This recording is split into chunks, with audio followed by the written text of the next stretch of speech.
ओम लंबोदरम परमसुंदरमेकदंतम पीतांबरम त्रिनयनम परमं पवित्रम उद्ददिवाकर निभोज्वलकांतिकांतम विघ्नेश्वरम सकल विघ्नहरम नमामि। नमस्कार, स्वागत है आपका आचार्य वाणी में। मैं आचार्य डॉक्टर विक्रमादित्य आपके साथ हूं। और इस सितंबर के मध्य भाग में कई सारे उत्सव, कई सारी तिथियां ऐसी पड़ रही हैं, कई सारे ग्रहों का परिवर्तन ऐसा हो रहा है कि जो आपके लिए बड़ा महत्वपूर्ण रहने वाला है। आपके विघ्नों को दूर करने के लिए भी कई प्रकार के योग ऐसे बनने वाले हैं जो बहुत सुंदर हैं, और केवल एक छोटा सा कर्म कर कर आप अपने जीवन में उत्थान के योग बना सकते हैं। और कई तिथियां ऐसी पड़ रही हैं कि जो बहुत भयंकर भी हैं। तो ऐसे में आपको समझ लेना चाहिए कि कब कौन सा कार्य करना है। कई बार क्या होता है ना कि हम छोटे छोटे कार्य करने में इस प्रकार से लिप्त हो जाते हैं, हमें ध्यान ही नहीं रहता कि सामने क्या कुछ घटना घट रही है, कौन सा योग बना हुआ है, और उसमें हमारा पद आगे बढ़ाना, पैर आगे बढ़ाना, कार्य आगे करना ठीक भी नहीं रहेगा कि नहीं रहेगा, करना चाहिए कि नहीं करना चाहिए। मन में दुविधा रहती है, लेकिन ज्ञान नहीं होता है तो इसलिए फंस जाते हैं। तो इसलिए ज्योतिष का माध्यम, ज्ञान का माध्यम, शास्त्र का माध्यम लेकर, शास्त्र का मार्ग लेकर आप अपने जीवन में जो निष्कर्ष है उस पर पहुंच सकते हैं, शुभ मार्ग चुन सकते हैं। तो आज हम उपस्थित हैं सिंह राशि वालों के लिए कैसा रहेगा आज सितंबर का मध्य भाग, ये बताने के लिए। सबसे पहले बात कर लेते हैं 11 सितंबर की। देखिए 11 सितंबर को द्वादशी की तिथि है, भाद्रपद मास के कृष्ण पक्ष की द्वादशी तिथि है, सोमवार का अवसर है, और कर्क में चंद्रमा चल रहे हैं। देखिए कर्क में चंद्रमा चल रहे हैं तो ये थोड़ा सा कष्टकारी है, क्योंकि चंद्रमा द्वादशवें भाव में शुक्र के साथ चल रहे हैं, मन को गलत तरफ ले जा सकते हैं। और गलत तरफ ले जाने के कारण से, आप समय का मिसयूज करने के कारण से, गलत यूज करने के कारण से, व्यवचार गलत, थोड़ा सा मन रुझान आनंद की तरफ जाने के कारण से थोड़ा कंफर्ट ज्यादा हो जाएंगे और वहां पर थोड़ा नुकसान हो सकता है। तो थोड़ा सा अलर्ट हो जाइए, थोड़ा सा अलर्ट होकर काम करना है, मन को थोड़ा सा लूज नहीं छोड़ना है। देखिए कहा गया है, ये मन ठाठ तमूरी को ऐठत निकलत राग हुजूरी को। मन जो है ना, जितना ढीला छोड़ोगे उतना बेसुरा हो जाएगा। थोड़ा मन को बांध के रखने का प्रयास कीजिए, आपका मन थोड़ा ढीला हो सकता है। अभी चंद्रमा जो है 12वें भाव में चल रहा है, इस बात का शुक्र के साथ आ रहा है, तो ध्यान रखते हुए कार्य करना चाहिए। तो इसको संभालने के लिए उपाय आपको क्या करना चाहिए, बड़ा सुंदर उपाय हम आपको बताते हैं। आपके लिए उपाय यह है कि आप सुंदर तरीके से गौ सेवा करने का प्रयास कीजिए। देखिए आज सुंदर तिथि भी है, इस दिन विशेष तौर पर 12 तारीख की बात करें तो गोवत्स द्वादशी है।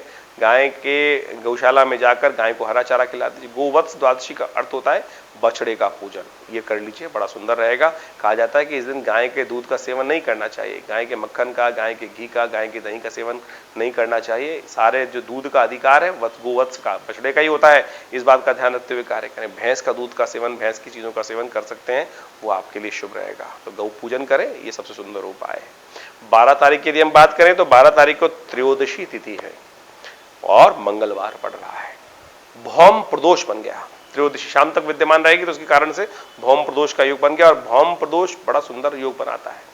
कहा जाता है कि जीवन में जब मुकदमे परेशान कर रहे हो, जीवन में जब ऋण परेशान कर रहा हो, जीवन में जब बेकार के झगड़े, मान सम्मान में बार बार दाग लग जा रहे हो, तब ऐसे में भौम प्रदोष के दिन कुछ खास उपाय कर लेने से बहुत सारे कष्टों से निवृत्ति हो जाती है। तो उसके लिए क्या उपाय किया जाए, हनुमान जी की आराधना, भगवान शंकर की उपासना, भगवान शंकर का विशेष तौर पर यदि इच्छु रस से अभिषेक कर लिया जाए उस दिन तो बहुत सुंदर होता है। तो इच्छु रस यानी गन्ने के रस से भगवान का रुद्राष्टाध्यायी के द्वारा अभिषेक कर कर्म कर लिया जाए तो बहुत सुंदर रहेगा। तो इसको करने का प्रयास कीजिए। एक बात को और ध्यान रखिएगा, बात करने 12 और 13 तारीख की बता रहे हैं, गंडमूल नक्षत्र विद्यमान रहेगा 2 दिन।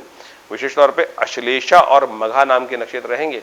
तो ऐसे में जो जातक जन्म लेंगे घर में, तो उनका ध्यान रखिएगा। हो सकता है कभी योग बन रहा होता है, कोई नया जन्म ले रहा हो बच्चा, तो वो मूल शांति उनकी अवश्य कराएगा, नहीं तो बच्चा स्वयं के लिए और परिवार के लिए भारी रहेगा। तो इस बात का ध्यान रखना चाहिए।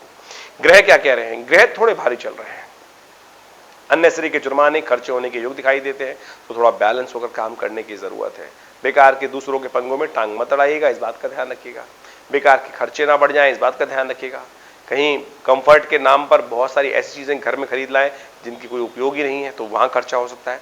तो यानी सोच समझकर धन को खर्च करने का आपको प्रयास करना चाहिए, तो बहुत सुंदर तरीके से बनेगा। एग्रेसिव मोड में काम ना करें। सिंह राशि वाले हो थोड़े से एग्रेसिव रहते हो, तो ऐसे में किसी की सुनने का प्रयास नहीं करते हो, तो थोड़ा ध्यान रखो। सूर्य लग्न में चल रहे हैं तो बिल्कुल जो आप कह रहे हैं बिल्कुल ठीक है, ऐसा नहीं है। थोड़ा छोटा जो भी कह रहा है वो भी कभी भी ठीक हो सकता है, इस बात का ध्यान रखते हुए, नहीं तो आप थोड़ा पछताना पड़ सकता है बाद में, इस बात का ध्यान रखते हुए कार्य कीजिएगा। वहीं 13 तारीख की यदि हम बात करें तो 13 तारीख को विशेष तौर पर ग्रहों का योगायोग क्या है वो भी जान लीजिए। 13 तारीख को कई प्रकार के योग बन रहे हैं। उस दिन चतुर्दशी तिथि है, भाद्रपद मास के कृष्ण पक्ष की चतुर्दशी, और बुधवार का अवसर है। ग्रहों का परिवर्तन का योग बन रहा है, चंद्रमा भी परिवर्तन की तरफ चले गए हैं और बुध भी परिवर्तन की तरफ जा रहे हैं। और उस दिन भद्रा भी विद्यमान है और उस दिन अघोर विशेष तौर पर चतुर्दशी है। शिवरात्रि भी, मासिक शिवरात्रि, तो बुधवार का अवसर, मासिक शिवरात्रि। तो क्या उपाय किया जाए भगवान को प्रसन्न करने के लिए? बिल्व पत्र भगवान पे अर्पित करने का प्रयास कीजिए। ओम नमः शिवाय का पाठ करते हुए 5 बिल्व पत्र उनको धोकर भगवान शंकर को अर्पित करने का प्रयास कीजिए, बड़ा सुंदर रहेगा। बुध उदय होने जा रहे हैं और आपकी राशि के अनुसार से आने वाले समय में आपको लाभ पहुंचाने का सुंदर कार्य कर सकते हैं। ये बुध का उदय होना आपके लिए बहुत सुंदर रहेगा। बुध जो अस्त चल रहे थे, शाम को करीब करीब 5 बजे के आसपास उदय होंगे और ये आपके लिए आने वाले समय में बड़े सुंदर योग बनाएंगे। आपको लाभ, मैनेजिंग कैपेसिटी अच्छी रहेगी, साथ साथ धन आगमन के योग बन सकते हैं। कन्या पूजन करना आपके लिए बहुत सुंदर रहेगा। और एक बात का ध्यान रखिएगा, इस दिन रात्रि से ही भद्रा विद्यमान हो गई है और जो रहेगी करीब करीब 3:36 तक। तो उस समय तक एक बात का ध्यान रखिएगा कि नए कार्य में हाथ मत डालें। कई बार नया प्रोजेक्ट लेना पड़ जाता है, नया काम करना शुरू पड़ जाता है, तो इस चीज से बचते हुए कार्य करना बहुत जरूरी है। वैसे कई लोग कह देते हैं बुध सब शुद्ध, लेकिन भैया ये भी देख लो कि बुधवार के दिन भद्रा का योग बन रहा है, तो इस बात का ध्यान रखते हुए कार्य करें।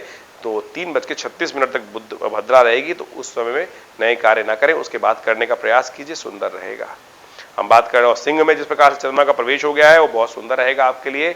नई ऊर्जा का संचार होगा, नई ऊर्जा से बड़े लाभ प्राप्त हो सकते हैं। तो सुबह सुबह भगवान शिव का ध्यान करके उनका पूजन जैसा उपाय बताया वो कर कार्य आरंभ कीजिए, कल्याण होगा। यदि हम बात करें 14 तारीख की, तो उस दिन अमावस्या है। पैतृक कार्य के लिए बड़ा शुभ योग है। बृहस्पतिवार पड़ रहा है और बृहस्पतिवार और अमावस्या का योग, और देखिए बड़ा सुंदर योग है इस दिन। पैतृक निवृत्ति के लिए, पैतृक ऋण से निवृत्ति के लिए ब्राह्मणों को भोजन कराएं। बृहस्पतिवार का अवसर, ब्राह्मणों का पूजन करने का दिन, ज्ञानी लोग का पूजन करने का दिन, तो उनके निमित्त थोड़ा दान पुण्य करें, गऊ के निमित्त थोड़ा दान पुण्य करें, केला इत्यादि गाय को खिला दीजिए।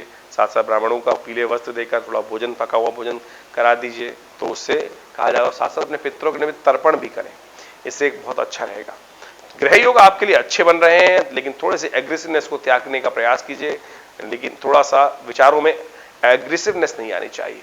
ऐसे में एक सुंदर उपाय करने का प्रयास कीजिए और थोड़ा नमक का दान कर दीजिए, ये आपके लिए अच्छा रहेगा। और साथ साथ हो सके तो कहा जाता है शास्त्र के अनुसार से अमावस्या की तिथि है, खीर बनाकर गरीबों में वितरण करा दीजिए, जरूरतमंद लोगों में वितरण करा दीजिए, ये बहुत सुंदर रहेगा।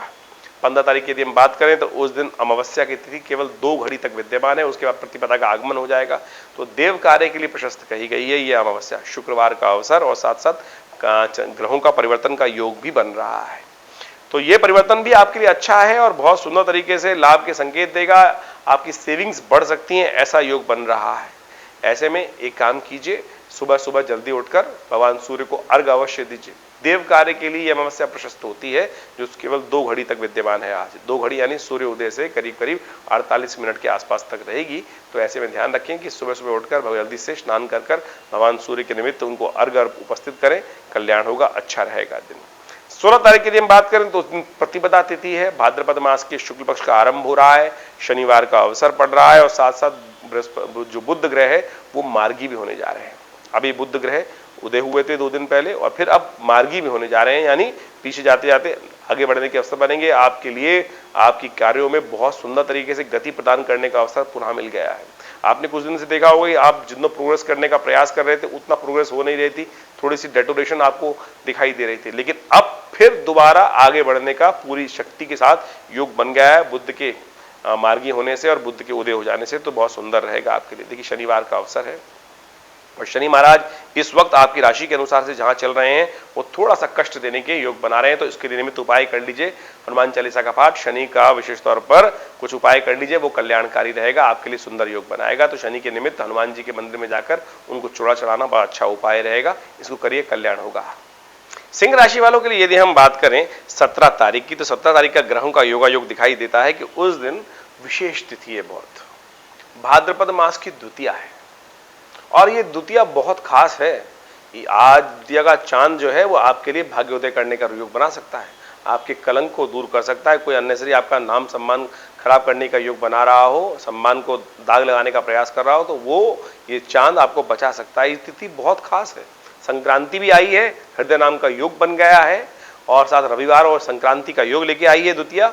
बहुत सुंदर है, इसके रहस्यों को समझ लीजिए आप। देखिए 17 तारीख को भाद्रपद मास के कृष्ण पक्ष शुक्ल पक्ष की द्वितीया तिथि है, रविवार का अवसर है और संक्रांति चंद्रमा कन्या संक्रांति पड़ रही है। कन्या संक्रांति यानी चंद्रमा जो है वो कन्या राशि में जा रहे हैं।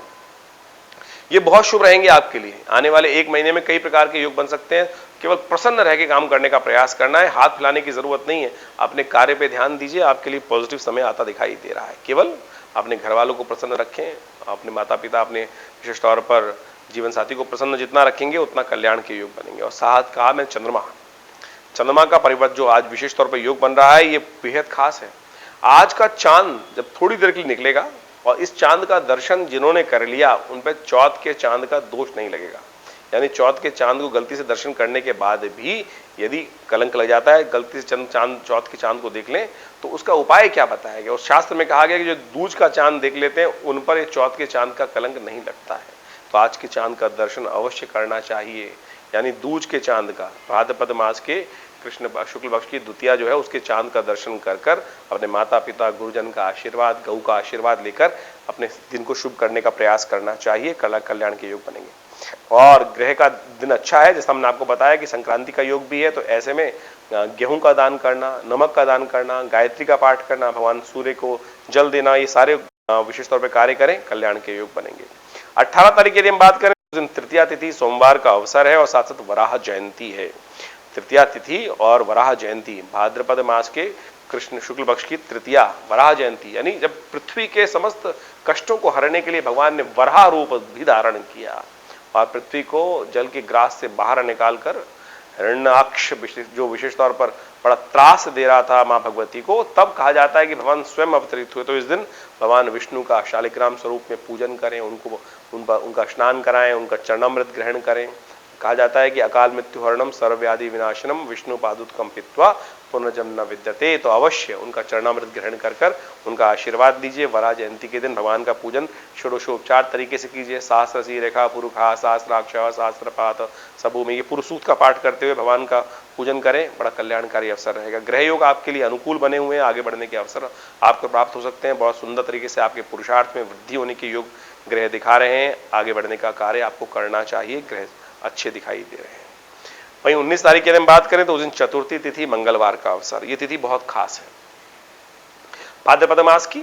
यदि हम शुक्ल पक्ष की चतुर्थी की बात करें तो उस दिन गणेश जी का जन्मदिन होता है। मंगलवार का योग पड़ गया तो उस दिन अंगारक चतुर्थी बन गई, यानी मंगल का जन्मदिन भी हो गया। तो ये सुंदर योग बन रहा है। ऐसे में विशेष तौर पर हनुमान जी का भी पूजन करें, मंगल का भी पूजन करें और गणेश जी का भी पूजन करें, समस्त विघ्नों के हरने के योग बन सकते हैं।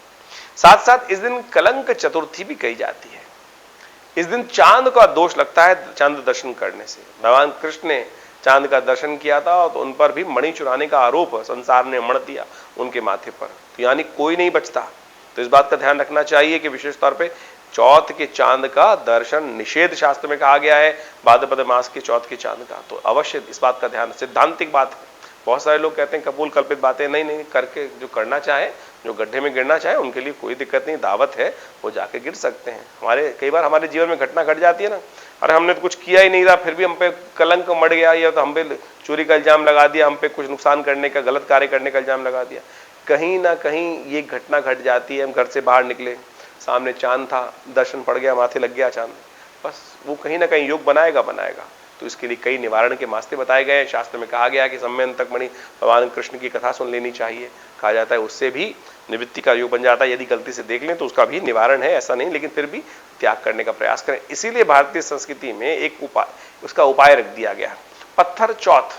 पंचांग में यदि देखेंगे तो इस तिथि का नाम पत्थर चौथ रख दिया गया है। पत्थर चौथ यानी कहा जाता है कि पुराने जमाने में पत्थर मार दिए जाते थे बाहर, शाम के समय पत्थर चलते थे, बाहर मत जाओ, पत्थर लग जाएगा, चोट लग जाएगी। कारण था कि भाई चांद दर्शन ना करो। वो भी जन कल्याण के माध्यम से पत्थर चलाने की बात की जाती थी, ये नहीं किसी का अहित हो जाए। तो इसलिए भारतीय संस्कृति में इस दिन को रखा गया। तो इस दिन क्या करें, यदि आपके कष्ट बहुत परेशान कर रहे हैं, झगड़े हो रहे हैं, तो क्या करें इस दिन? विशेष तौर पर हनुमान जी का पूजन करें, हनुमान जी को चूल्हा चढ़ाएं। ये बड़ा सुंदर उपाय है। जैसे हनुमान जी को चूल्हा चढ़ता है, वैसे गणेश जी को भी चूल्हा चढ़ाया जाता है सिंदूर का। तो ये दोनों उपाय कर कर आप अपने जीवन में विघ्नों को दूर कर सकते हैं। एक बात का और ध्यान रखिएगा, इस दिन भद्रा भी विद्यमान है, जो करीब करीब 1:43 तक रहेगी दोपहर में। बहुत सारे लोगों के मन में भ्रांति रहती है कि गणेश चतुर्थी जो है वो तो अपने आप में अनसूच साया है, उस दिन तो हम भगवान गणेश विघ्न हरता है, तो नया कार्य, हम नया ऑफिस, नया घर उस दिन आरंभ कर सकते हैं कुछ भी। देखिए, ऐसा नहीं है। चतुर्थी तिथि जो है वो विशेष तौर पर रिक्ता तिथि मानी जाती है, और रिक्ता तिथि में कोई मुहूर्त नहीं करना चाहिए। इस बात के लिए शास्त्र में अन्यश्री के बात का ध्यान रखते हुए कार्य करना चाहिए। गणेश जी विघ्न हरता है, लेकिन चतुर्थी विघ्न हरता नहीं है, तो इस बात का ध्यान रखें। कई लोगों ने गलत भावना रखते हुए, लौकिक मर्यादा बहुत सारी हो सकती है, लौकिक तौर पे लोग कह दें, लेकिन शास्त्र नहीं प्रमाणित करता इस बात को। तो इस बात का ध्यान रखें। बहुत सारे लोग जो भी कार्य नया आरंभ करना है वो मुहूर्त को देखकर, पंचांग को देख के ही करने का प्रयास कीजिए, तो अब अच्छा रहेगा आपके लिए। तो जैसा हमने कहा कि भद्रा दोपहर तक विद्यमान रहेगी, तो कम से कम दोपहर तक तो इस बात का ध्यान रखें कि नया कार्य आरंभ ना करें, उसके बाद कुछ ना कुछ करना चाहें तो वो आप अपने विचार को देखकर कर सकते हैं। वहीं 20 तारीख की यदि हम बात करें तो उस दिन पंचमी तिथि है, बुधवार का अवसर है, और वृश्चिक राशि में चंद्रमा का प्रवेश सुबह सुबह हो रहा है, और ये आपके लिए अच्छा रहेगा, लेकिन थोड़े खर्चे बढ़ाने वाला रहेगा। अननेसेसरी खर्चे आपके जिम्मे पड़ सकते हैं।